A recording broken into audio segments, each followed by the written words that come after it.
Good afternoon, everyone, and welcome to my Thursday Live. Today, I'm going to read from Deborah Simmons' books. So, you may know Debs. Well, I call her Debs, most people do. Deborah Simmons, that's this book, Dare to Be You. There's a part in the book that I feel like is the crux of everything that I share and that she shares as well. And I feel like these 10 points are just, they're almost like the foundation of everything it is that I talk about, everything it is that I stand for in thriving as a human being, living your best life, living the life that you truly love, that you can wake up every morning and say, do you know what? I actually love my life. I really enjoy my life, and I love waking up every morning and going to sleep at night, and I love all the bits in between, even the bits that don't go my way, even the bits that are a bit tricky, you know, all of it.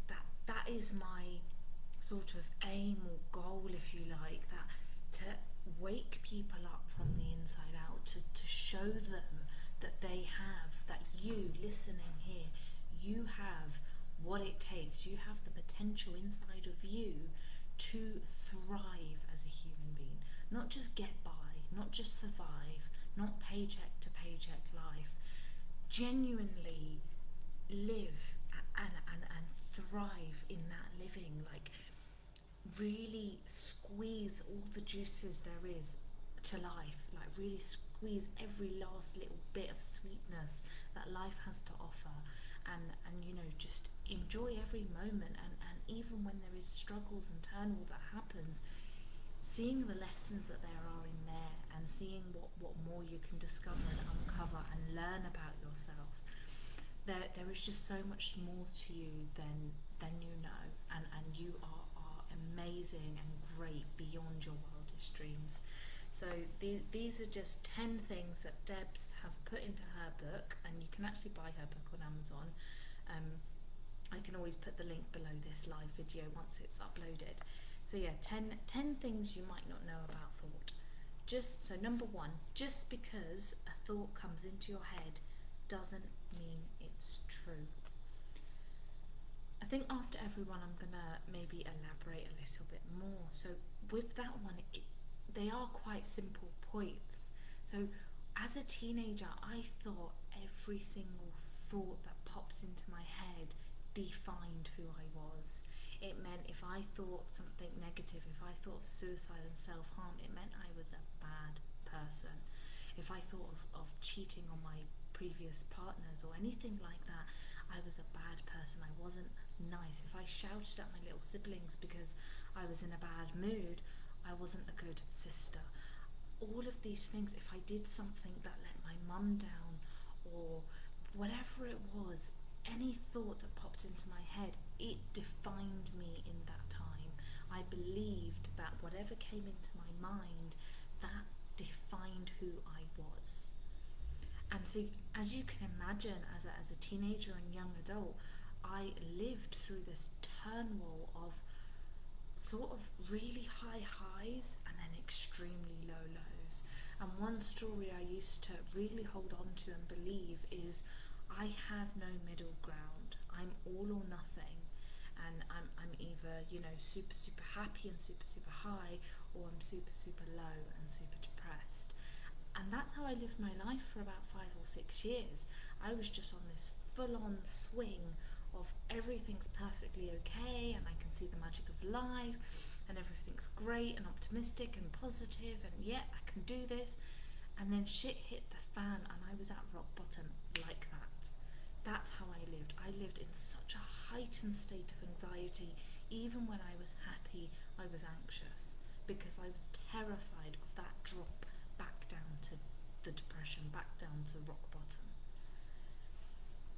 Because I misunderstood the simple fact that my thoughts that popped into my head at that time, and even now, aren't me. They're not true. Just because it was in my head, it didn't define who I was. So I really like that first point, and all of them are quite fundamental points, but that one is a really big one that definitely freed me from myself. So number 2, just because a thought comes into your head doesn't mean you have to think it. Now I really like this one too. I think I'm going to say this about all of them. So we don't control our thoughts. Believe me, I've tried. We don't control what comes into our heads. We don't control how long it stays. But what I've learned is that our thoughts are kind of like little toddlers, like little children.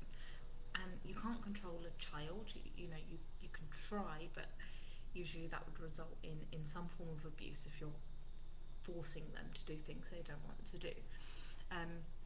So in a loving way, you cannot necessarily control a child. You can just guide them. And that's the whole point of being a nanny or a carer or a parent. You want to guide your child to be functional adults, to live in this world, to thrive in this world, and to be the best them that they can be. To be themselves, but to be part of society in a loving, kind way. So it's the same with our thinking. When it's running wild and it's doing crazy stuff and saying unhelpful things, that's like a rabbit hole. It's like that temptation and it's really enticing to go down that rabbit hole. But from a very gentle and loving space, it's no, I don't tolerate that. Like you would say to a child, I cannot tolerate you hitting your little sister. That's not on. We don't do that. If you're angry or you're upset, that's fine. But hitting your little sister is not fine. I will not let you do that. And it's the same with our minds. So if our minds are saying you're worthless, you're stupid, you're an idiot, it's no, okay, I get it, you want some attention, but zero tolerance. I have no tolerance for that kind of thinking. I'm going to turn away to the truth. I'm going to turn to the truth of who I am. And by doing that, by going in the opposite direction of that temptation, you turn to this internal power, this magic within your soul. Number 3, you don't have to believe any thought that you have ever, not if you don't want to. So that's the same. I've pretty much covered both of that. So if there is a thought in your head saying you're worthless, you don't have to believe that thought.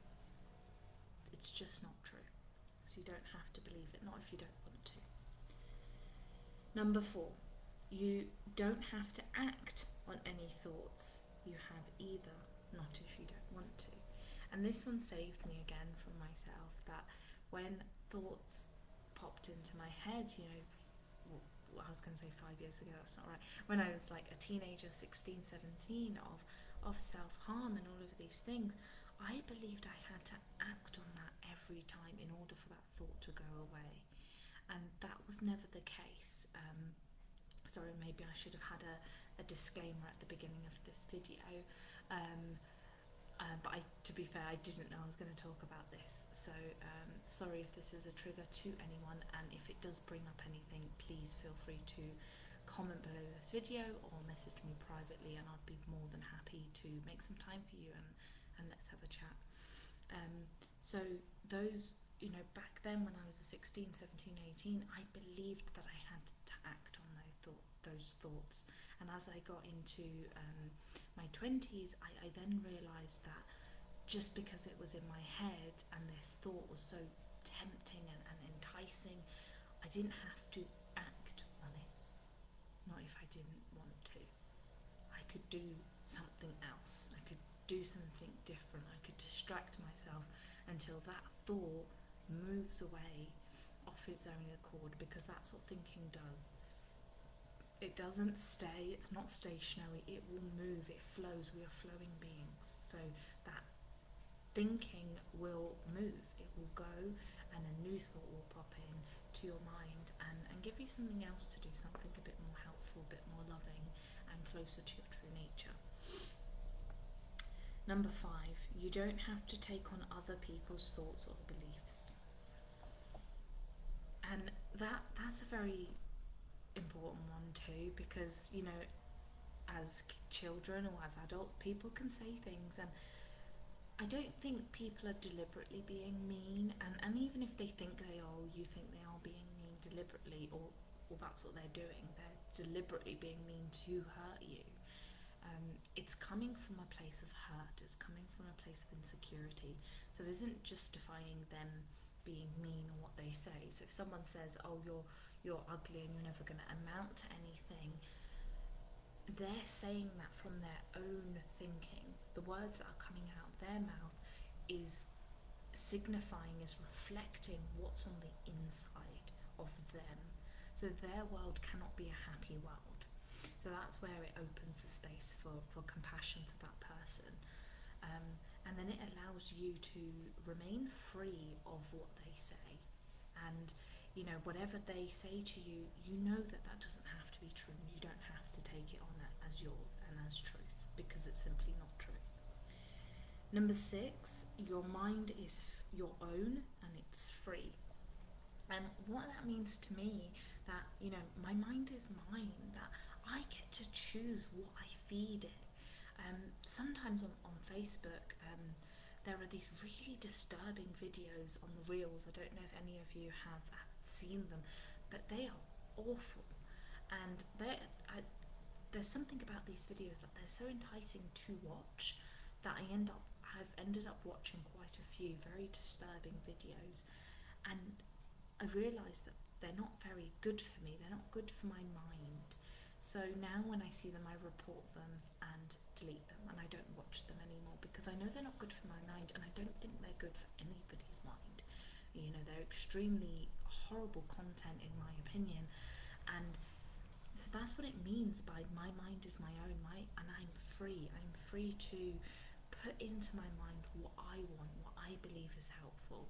So what I will put into my mind is things that are loving, things that are kind, things that are nice. And from that space, from there, it generates more love and compassion into the world. So it's very freeing to know that my mind is mine and it's free.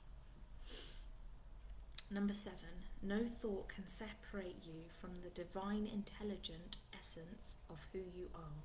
It's simply not possible. So at your core, you are love, peace, and wisdom.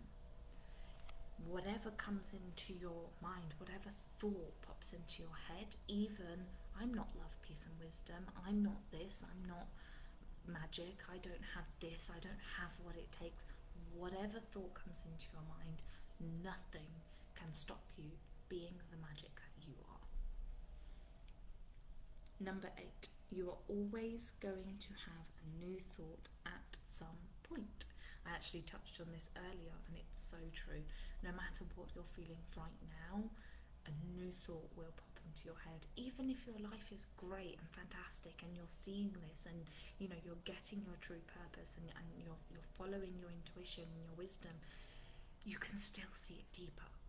There is so much more magic to uncover. Every day, every moment, every new day and every new moment is an opportunity to see something new. Number 9, with every new thought comes a new reality. And that's so true, because the reality I am living now isn't the reality 16-year-old Becca lived.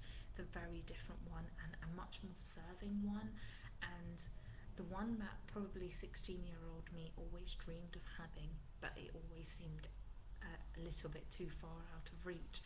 And now it's here in my hands, and I would never go back. I mean, I can't anyways. Once you see the potential that you have within you, everything in the universe conspires for you to see more and more. And number 10, any thought that limits you can't be true. You are the creative intelligence of the universe. There are no limits on that. And that's the final thing, that's the 10th thing about thought that you might have not known.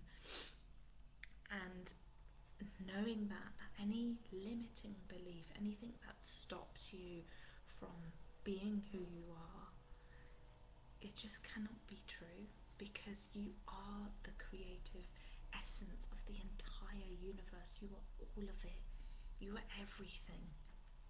And with that power, you get to create, recreate, and and create again everything you're experiencing. Your entire reality can change overnight, or however long it takes. It doesn't matter. There is no one size fits all in this, but every single one of you listening to this video has what it takes to live the life you truly love and deserve. And so any limiting beliefs, any thoughts that pop into your mind that says that you can't do this and it works for everyone but you, it's simply not true. Look again, question again, and experiment again.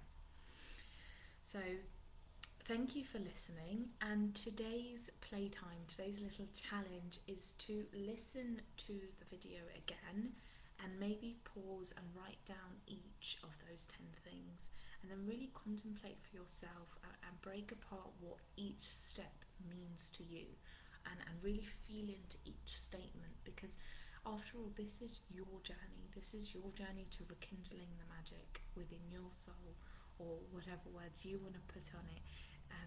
This is personal to you.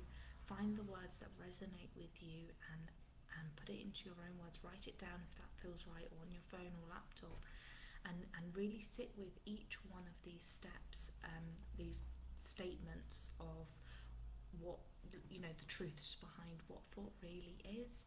And yeah, let me know how you get on with it, and if there's any topics you wish me to cover in the next few lives, or any future lives or YouTube videos, please let me know, and I'll be more than happy to accommodate.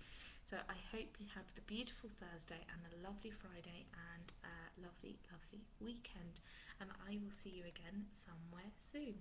Bye for now.